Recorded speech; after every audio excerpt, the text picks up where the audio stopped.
Masechet Baba Kama Daf Tet. We just saw one ruling of Abaye regarding land ownership, and now we're going to see yet another one. Ve'amad Abaye, Reuven shemachar sadeh l'Shimon shelo ba'achrayut, ve'yasu aleha asikin, ad shelo chezik ba yachol lachzor bo, mishechzik ba en yachol lachzor bo. Reuven sold land to Shimon without any guarantee. That means Shimon is buying it at his own risk. It's a final sale, and even if it should turn out that there was a lien on the land, and someone comes and claims it and takes the land from Shimon, Shimon can't go back to Reuven and get his money back. Or if it never belonged to Reuven, there's a title problem, and someone else comes and says it was mine, Shimon loses the land. Reuven says the sale is final, it's at your own risk, and that's built into the price and built into the understanding. And then, sure enough, some claimants came and said, hey, this is our land, not Reuven's. And they're coming in the middle of the sale. Right, during the process of the sale, Shimon did not pay for it yet, but they did agree upon the sale. And they're coming and saying, hey, this is ours. Now, it's not clear if they would win the case or not. They didn't go to court yet. It's possible that they would go to court and win the case and take it from Shimon, or maybe they would lose. But Shimon at this point would rather renege on the deal because he doesn't want to have to go to court and deal with these asikim. They may take it altogether, maybe not. But and now that he knows this, he wants to renege on the deal. Can he? Abaye rules says it depends exactly when. If it was before Shimon took physical possession of the land, then he can retract. Physical possession means that Shimon would go to the land and do something on it, right? Dig it, plow it, close the gate, walk around it to show physical possession. If he did not yet do that, then it's okay. He can renege, right? I never took possession. I didn't pay. Forget about it. I don't want to deal with these claimants. But if he already did take physical possession, then he has to go through with the rest and he has to pay for it and he cannot renege on the deal. That was Abaye said. Now we're going to analyze. My Tama, what's the reason for this? Reuven, the seller, will tell him, you purchased a tied bag, meaning a bag that you don't know exactly what's in it, and you agree, whatever's in the bag, we set a price, right? $100 for this bag, surprise whatever is in it, and it might be something very valuable, it might be something that's not valuable at all. This happens today. If there's some container with some odds and ends, and we're not sure what's in it, and I'm the seller and I have this thing, I don't know what's in it, I just want to get rid of it, I don't want to deal with it, and someone will go and buy it, an odd lot, and maybe it was well worth it, and they're surprised, and there's a lot of good things in it. Maybe not. Maybe there's just junk in it and irregulars, and so it's at your own risk. So you took the risk, and you knew that this was an unknown, and you might get a great deal, and no one will come and take the land, and so that's built into the price. So you accepted it. So that's it. Once you take possession, it's not my problem anymore. Reuven can say, and that's a valid claim. What does that mean? Possession of the land. When he walks around the boundaries. That's one way of taking physical possession. This is important because, for example, when Hashem tells Abraham, right, lech lecha, and go and walk around the land. Why walk around the land? For its breadth and width. Everywhere, and Hashem says, everywhere you walk, that will be yours. So that's a way of saying, take possession. It's taking legal possession of the land, even though this was simply a promise. Abraham did not yet buy it. He bought one piece, right? But the walking around of it is a enactment or fulfillment of the promise that Hashem says, wherever you walk, that's what I will give you. And now a further comment on Abaye, that this is true only if it was sold without a guarantee. Then Shimon cannot retract after he took possession. But if Reuven sold it to Shimon with a guarantee that if anything should happen, I'll pay you back, then Shimon can renege on the deal even after he took possession. Because, well, what's the difference? If something should happen and the land go to the claimants, Shimon will be able to go to Reuven and say, give me back my money. So since Reuven is responsible anyway to pay back Shimon, Shimon can say, listen, I don't want to deal with the whole court thing.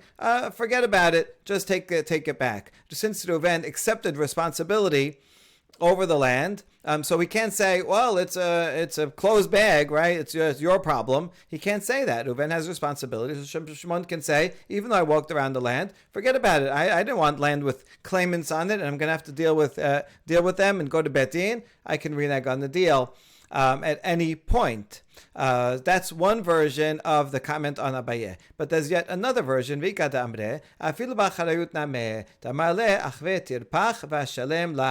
This version says that the law is the same. Even if Reuven gave a guarantee on the land, still Shimon cannot, once he took possession, cannot renege on the deal. Why? Because Reuven can say, bring your authorization document and then I'll pay you. In other words, I sold you the land. And yes, I guarantee you the land. If it should be taken away from you, I will pay you. In the meantime, it's yours. You took possession, and so you go through the process of Bet Din. Yes, there are claimants protesting, hey, this is my land. Okay, go to Bet Din. If Bet Din favors them and says, here's the document, you have to give them the land, then bring me that, and then I'll know that the land was taken from you, and then I'll pay you. But right now, you can't renege on the deal, right? The deal is a deal. It's yours until it is actually ruled that it's going to be taken away from you. In other words, you have to deal with claimants and go to Bet Din because you already bought it.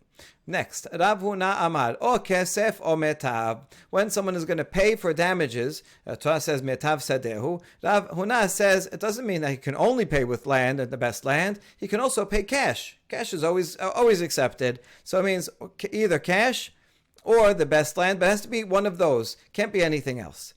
Challenge to Rav Huna. Itibe Rav Nachman le Rav Huna. Yashib le rabot sheve kesef afilu subin. Challenge from this baraita that learns from a different pasuk that says Yashiv, he will pay in the context of damages regarding a bor. It says Yashib, he will pay compensation, and the Midrash there says to include something that is worth money, even an item that is that one can sell for money, even something very cheap like bran. You can use that to pay for damages. Now Rav Huna said either cash or the best land, nothing else. And this baraita says you can use anything that one could sell. So this is a challenge to Rav Huna. And the answer is, we're talking about a case where the one who has to pay, the perpetrator of the nezek, he has nothing else. He doesn't have cash. He doesn't have land. All he has is bran. So that's in that case, yes. So when I was talking about a case where he has lots of things, if you have lots of things, then you have to pay cash or land. But if you have nothing else, then that's what the Braisa is talking about. He says, no, that can't be. If he has nothing else, obviously, he has nothing else. There's no choice, right? So don't get paid. No, the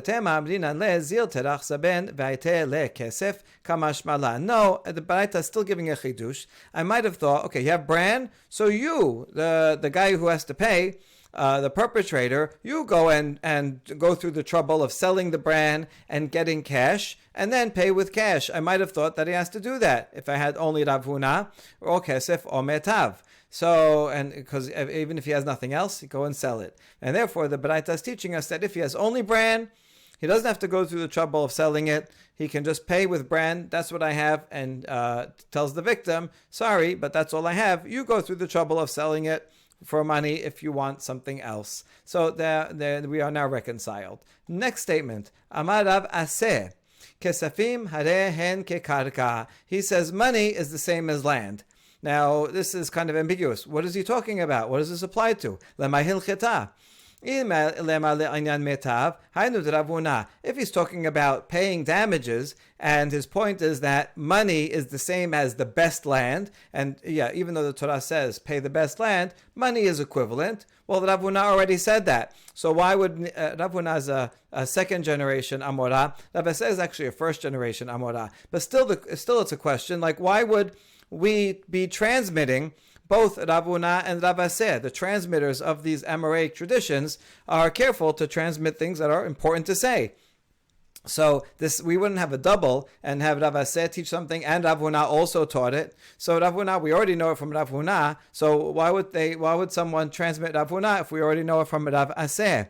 And Rav Huna is clear, or this or that. Rav Aseh is not clear what he meant, so he must have meant something else. We're going to come back to this, but we're going to go on a detour first to see if we can find another answer.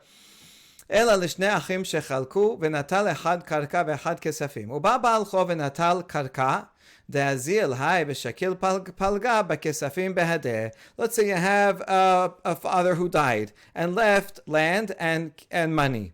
And the two brothers then split the inheritance. One takes all the land and one takes all the money. Now, it turns out there was a creditor, the father owed money, and he has a lien on the land. There's no lien on cash, but there is a lien on the land, so he comes and collects he collects all the land from that one brother. Now, that brother who has nothing goes to the other one who has money, who has cash, and says, look, there was a lien on it the whole time. It was taken away from me. So pay me half of the money, right? And yes, he can do that, right? And that's what Abba said meant. Kesafim is the same as karka. They're not the same. There's many different laws about cash and karka, but it's the same in this regard that if they split money and land, and the land is taken, then the money is equivalent in the sense that the brother who took the land can go and retake half of the money for his inheritance. So we say, Peshita, isn't that obvious? Hai bera v'hai la bera. Is one of them a son and the other is not a son? In other words, they're both sons and they're both eligible to the inheritance of their father, and so they're both responsible for the father's debt. And so now it turns out they thought they split it, but it turns out, no, actually there was a lien on the land that's taken away, so then they have to redivide whatever is left. And so it can't be Rav Aseh would say that because this would be obvious, and he would not, no need to record that. That's one version. Another version says, no, it can't be what Rav Aseh said because it's wrong. That conclusion would be wrong. No,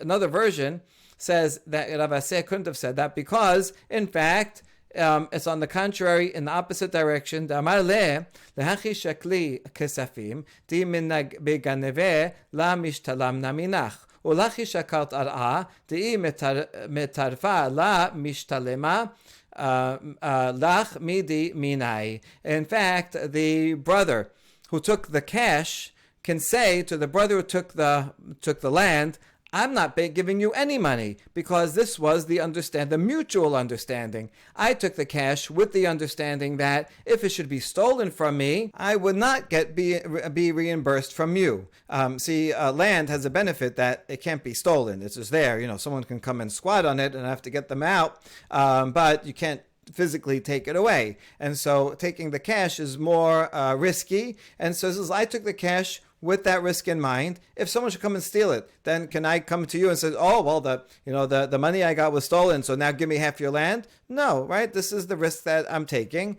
And you're also taking a risk. And you decide to take the land with the understanding that if it should be seized by a creditor, then I would not be reimbursing you either, right? That's part of the risk of taking land. Land may have a lien on it, and you accept it at your own risk, and therefore he does not have to pay. And so, in fact, Rav Aseh could not have been talking about this case of two brothers who split because in that case, money is not like land. They are different. The lien is only on the land, and if the land is taken away, the guy with money says, I'm a different category, I don't have to pay you back. So that can't be what Rav Aseh said. That's interesting. Either it can't be what Rav Aseh says because it's an obvious law, or because it's a wrong law. So we need something in the middle that would be true, but not obvious. אלא לשני אחים שחלקו, בא בעל חוב ונטל חלקו ושל אחד מהן. Rather, it's talking about two brothers that divided the land that they have. Right, this took some of the land, and the other one also took some of the land. And now a lien holder, a creditor, comes and takes the land from one of the brothers. And in that case, the brother whose land was taken can go to the other brother and say, well, listen, we both had land. We are both responsible. He happened to come to me, and so he took my land, but you're equally responsible. And Rav Aseh's chidush is that other brother has to pay back, and he can pay back either by giving a portion of his land, right, half of of the debt, or he can also pay with money and say, listen, we divided the land. I already have my land. I like it. I'm using it. It's near me. And so I'll pay you for half of the value of the debt that was taken. And he has to make the other brother whole, but he doesn't have to give land. He can give land or money. That would be a true thing, and it would be a good chidush. That's what Rav Aseh said. Now we challenge that. That can't be what Rav Aseh is saying in this statement, because Rav Aseh actually said that specifically in another explicit statement, and we wouldn't say the same thing twice. And again, it's not that Rav Aseh never said the same thing twice. Could be he said he taught in one city, he taught the same thing in another city. But the point is that we wouldn't need to record both of these in the halachic memorization database if they overlap. Di'itmad ha'achim shehalku uba ba'al chov venatal chalko shel achad mehen. So now the same case, two brothers divide an inheritance, and then a creditor comes and takes the land of one of them. So we have three opinions. Rav Amar batla machloket. Rav says the division that they made is void because it wasn't fair and not valid to begin with. Right? One brother took land, but it ends up not having a lien. So retroactively, it wasn't theirs to inherit. And now the other brother has too much, so the division is not fair. So you go back to square one, put everything back in a pool, and redivide it. That's Rav's opinion. Shmuel Amar Viter. Shmuel said, sorry. Once they take each portion, that's it. They divided it.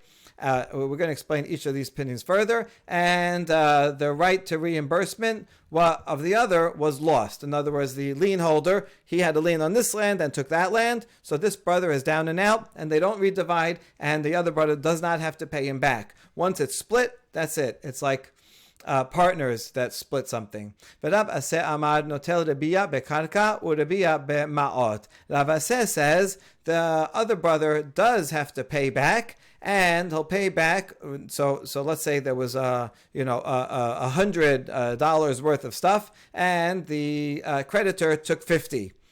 So now the other brother who has 50 has to give 25 to the brother who's down and out. Of that 25, he will pay half of that in land and half of that in money. So a combination of land and money he gives to the other one, so that now they're even again. Now let's explain each of these opinions. Rav Amar batla machloket kasabadachim shechalku keyorshim havu. Rav says that the division that they had is null and void because he thinks that brothers who divide an inheritance continue to be heirs, and therefore even though they split it already, now that one of their land of one of them goes away, so now the inheritance was not fair, so they divide it equally again. Shemuel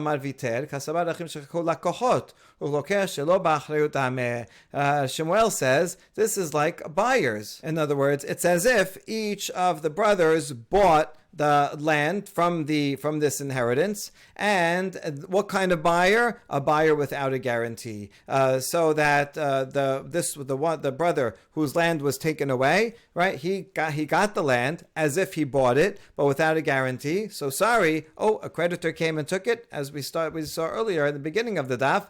So it's at his own risk, and he loses out. The brother that keeps the money, that has the land, he gets to keep the land. So this would be the same as a regular transaction. And they were inheritors, and they deserved it equally originally when the father died.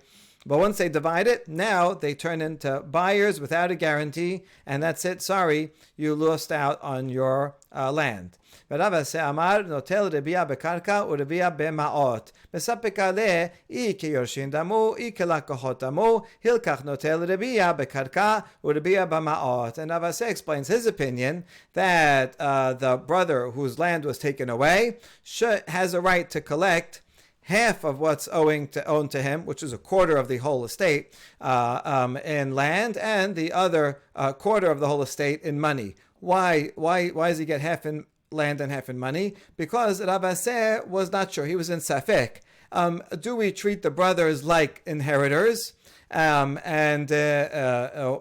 do we treat them like buyers? If they're like inheritors, then you'd follow the first opinion of Rav and get land back. But that's safek, so you only get half of the land back. Or is it like buyers? But if it's like a buyer, he thinks that it's like a buyer with a guarantee. So one of the brothers says, I have a guarantee. And so my land was taken away, you have to pay me back. So since it's like a sale with a guarantee, so the brother who still has the land can pay him for it. Doesn't have to give him land. Just like in the case before, Reuben can pay Shimon. He can give him land also instead, new land, or he can pay him for the land that was lost. So since Rav says not sure, is this either like a Yoresh, which is like Rav, or like Lakahot, which is still not like Shemuel, because Shemuel said it's like a buyer with no guarantee. But Rav says the other side of Sefek is like it's a buyer with a guarantee, and therefore we do half-half. Half is we redistribute the land, and so you get a quarter of the land, and half is, well, you have a guarantee, and so he'll pay for the other quarter. So Rav Aseh, we conclude here, already said the statement, meaning he already said that we treat money like land in a case where they divide it, and one part of it is taken away by a lien, the other party can pay with land and money. Rav Aseh already said that. So what did Rav Aseh mean when he said money is like land? When he said that, he meant regarding the best land. He was simply saying that when a mazik pays, and the Torah says, B'metav Sadeh, he has to pay with the best of his land, that he can pay cash also. Paying cash is equivalent to giving the best land. Well, that's exactly what Rav Huna said when we started off. He said either money or land. So, and that was our question to begin with. Why are you saying it again if we already know it? You're right. We should say this instead of saying it as an independent statement. We should say, and so too did Rav Aseh say the same thing. Rav Huna said either money or land, and Rav Aseh also said that money is like land. In fact, they did say the same thing, but it's okay to quote it twice if you say vechen with acknowledging that they both say the same thing, but we want to bring extra support. It wasn't only Rav Huna's opinion, it was also Rav Aseh's opinion. So we end up where we began, but we learned a lot of good things along the way. Amar Rabbi Zera, Amar Rav Huna, another teaching of Rav Huna, b'mitzvah ad shelish, when you want to come to fulfill a mitzvah that you have to pay money for, like buying an etrog, so you should spend up to a third. Now, this is not clear what he means. Mai shelish, third of what? If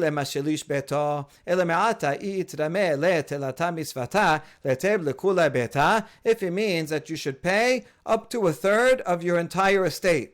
Well, that can't be, because let's say he has 3 mitzvot come to him. He's buying an etrog, and also he's going to buy a mezuzah, and he's going to buy a talit also. And you say, each one, you should get the best one, and pay up to a third of your entire estate. So now, for 3 mitzvot, he has to sell everything he owns. Then what? Right? It's going to be food bills. There's going to be more mitzvot. So that's not tenable. Ela amar Bizera. Bihidur mitzvah ad shelish ba mitzvah. Bizera says, no, it means that when you want to do an embellishment, beautify a mitzvah, you should pay up to a third more than the standard item.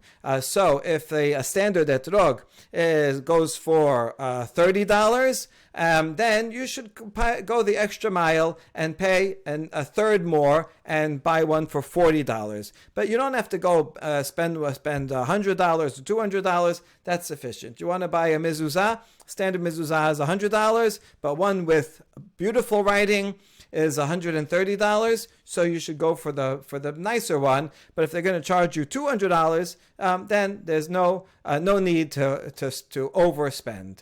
Rav Ashe, shilish milegav or shilish milebad teku. Rav Ashe asked, when you calculate a third, is it a third from within or from without? In other words, in the case of the etrog for $30, do we say it's a third of the usual price, and so that would be $10 more, and so you have to go up to $40? Or is it calculated by the total after you pay for the nicer one? And in that case, that would be $45, because a third of 45 is 15. In other words, so you should pay $15 more. Basically, if you calculate it from within, it's a third more. If you calculate it from without, it's 50% more. Because if you add 50% to total, then you'll get 150%, and so that would be a third of the total is the extra amount that you're paying. This is left unresolved, and so the halacha follows the leniency, so you only have to pay a third within, so that if the standard mezuzah is 100, you should pay 133 up to that to get even a nicer mezuzah. In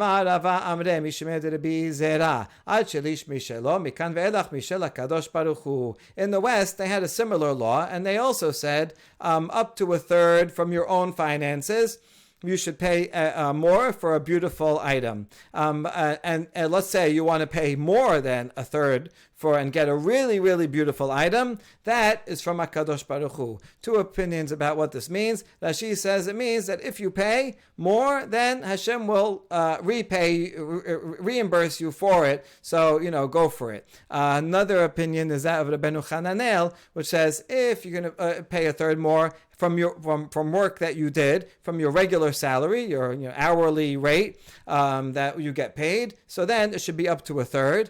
But if you have money that Hashem granted you, you just got a surprise gift or inheritance, or found an item, and the money that came easily to you as a miraculous gift, not from your regular salary, then use that to pay even more for a beautiful item. So in other words, there are in fact three levels: the standard item, and that's okay, you still fulfill the mitzvah with the standard item, and from regular salary, it's proper to spend a third more. But if someone really wants to, and they have available funds that came to them easily, then and you want to spend even more, then tavo alav beracha. Next Mishnah: Kol shechavti b'shmirato hiksharti et nizko. Hiksharti b'miksat nizko, chavti b'tashlume nizko kehsher kol nizko. A bit of unusual language, but the concept is pretty simple. If I am responsible to guard something, chavti b'shmirato, right? It's my responsibility to guard something. Then, so I have to make sure it doesn't cause damage. If it does cause damage, then it's my responsibility. Hiksharti, I caused it, I facilitated, even if I didn't do it directly. But by not guarding it correctly, obviously, if it went and caused damage, I didn't guard it sufficiently. So therefore, I caused the damage, I facilitated its possibility, and therefore I am liable to pay. And if someone caused damage or facilitated partial damage, they nevertheless have to pay for the entire amount, as if they facilitated the entire amount. Next, nechasim she'en bahen me'ila, nechasim shehen shel bnei berit, nechasim hamiyuchadim. One is liable only for damage done to something that would not be liable to me'ilah. Me'ilah is something that is consecrated. If something is consecrated to hekdesh and I cause it damage, I am not liable to pay. Furthermore, I'm only liable to pay if something is owned as private property by bnei berit, by a fellow Jew. Nechasim yuchadim seems to mean something that's owned by a private individual. And Gamadal will discuss this further later on. I am responsible for damage in all places, wherever it occurs, except if it's in the domain of the mazik. In other words, I'm on my field, and someone else's ox goes and wanders into my field, and then gets damaged by my ox. Well, you had no business belonging on my field, and therefore I am not responsible. And one is liable for a domain that's used jointly by the injured party and the injurer. And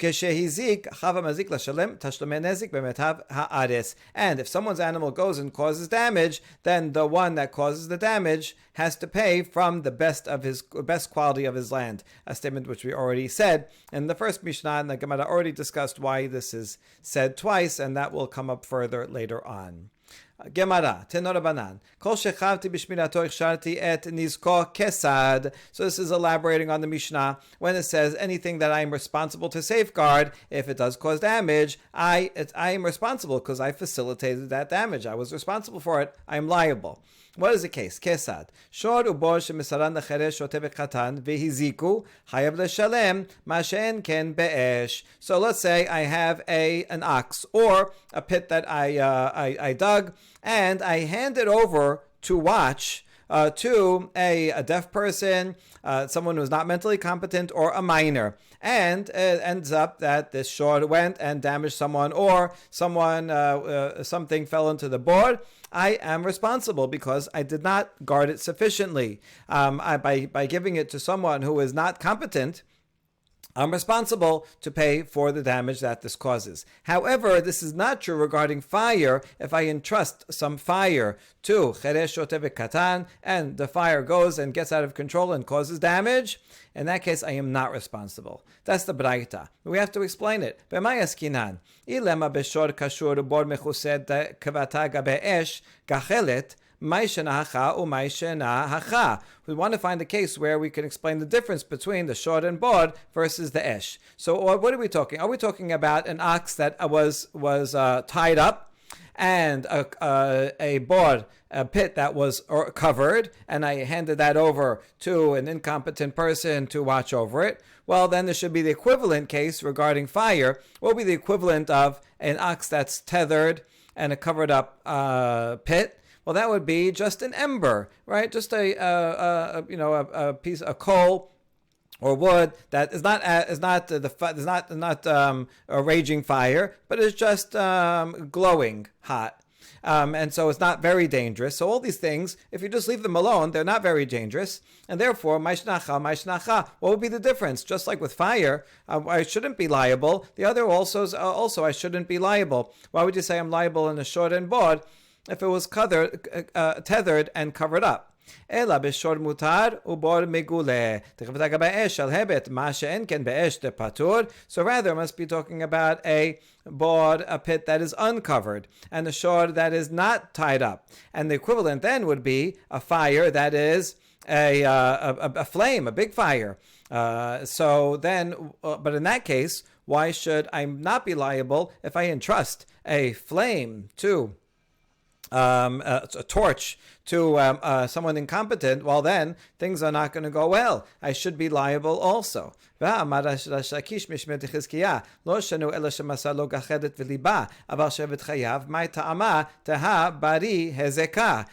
regarding a flame that I entrust to someone, I know that I'm liable because, as Shakish said in the name of Chizkiah, that when do we say that I'm not liable for esh? If I entrust it to a minor, that's only if it was just an ember, and then he fanned it. The minor fanned the ember, and then it went and spread fire. So then that's not my fault, because I gave him something that was relatively safe, and this minor on his own, incompetent person on his own, went and fanned it. But if I entrusted a torch to an incompetent person, then why should I be? Then I am liable, right? Why? Because it's almost certain that it's going to cause damage, right? This is impossible to control by someone who is not competent. Okay, so now we're stuck. We don't know why. In what case would we make a distinction? So we go back to the first possibility. In fact, it's talking about an ox that's tied up in a pit that's covered, and a fire that's just a ember. And you asked the question, well, what's the difference? Why should one be liable in the shor and bod case if they're tied up?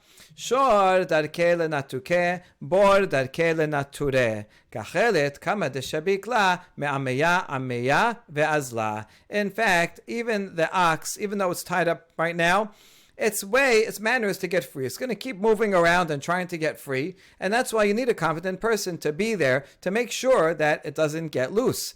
And so therefore I'm responsible if I put it in the hands of a minor. And the same thing with the pit. Even though I covered it and left it covered, but it's its way to get dislodged. As people step on it, push it, walk over it, it tends to get dislodged. And that's why you need a competent person to be there to watch it. Therefore, I am liable. Because really the ox, it's on its own, is dangerous, and the bod on its own is dangerous. And if you just leave them for a while, they get more and more dangerous over time, because it's more likely that it will come loose. However, an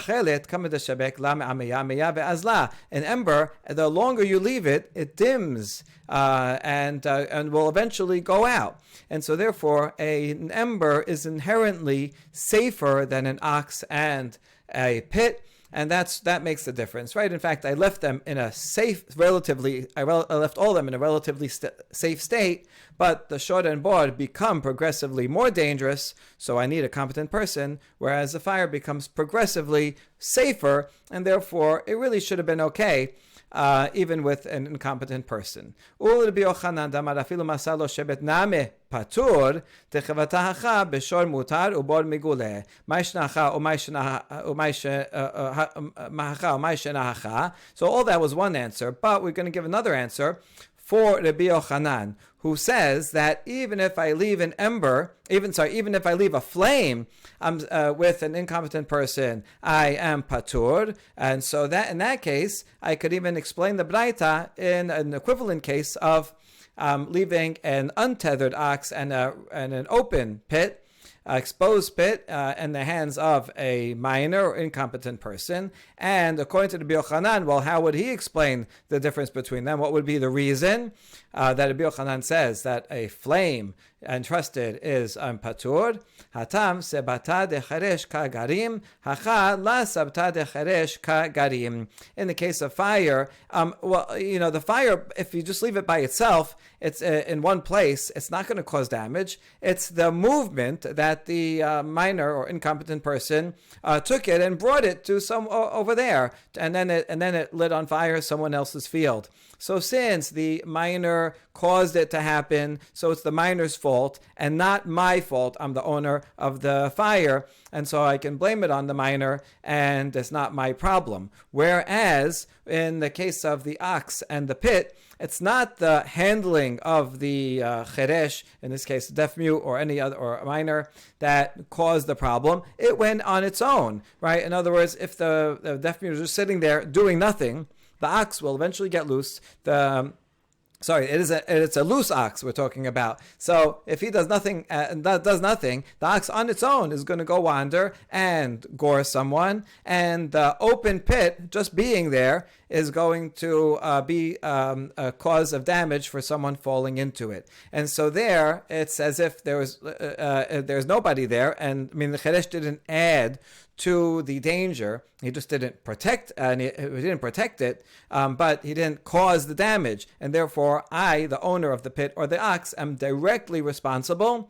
And not so with the fire, where if I had just left it where it was, it would not cause damage. And so therefore, it's not my responsibility, but rather that of the cheresh. And so now we have two different possibilities of understanding that. Braita, either where they're all left in a relatively safe state, or when they're all left in a dangerous state. But either way, we can explain the difference between fire on the one hand and shod and bod on the other. Baruch Adonai Leolam. Amen ve'amen.